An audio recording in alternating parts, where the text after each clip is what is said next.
طبعا كلنا اول ما شفنا الحاجات دي عرفنا احنا هنعمل ايه النهارده. هنعمل الصيف عايز اكلات تكون اكلات كده تفتح النفس على الاكل.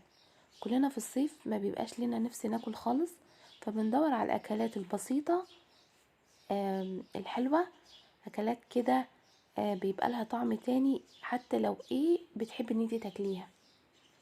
فعلى طول النهارده هنعمل مع بعض المسقعه بطريقة حلوة ان شاء الله تعجبكم. هنجيب هنا البتنجان هنقطعه ونحط عليه مية وملح، والفلفل برضو هنقطعه، والطماطم هنقطعها كده. بعد كده طبعا هنقلي البتنجان وبعد كده هنقلي الفلفل. هنجيب بقى شوية من زيت اللي قلينا فيه البتنجان وكده، ونحط فيهم معلقة توم كبيرة مفرومة. هنقلبها لحد لما تبدأ تاخد لون كده نشم ريحتها بس. هنروح نازلين على طول بيها بالطماطم المكعبات اللي احنا مقطعينها. هتاخد كده كام غلوة وعليها بس شوية من الملح. المسقعة ما بيتحطش فيها بهارات، يعني المسقعة الأصلية الحلوة ما بتحطش فيها بهارات خالص.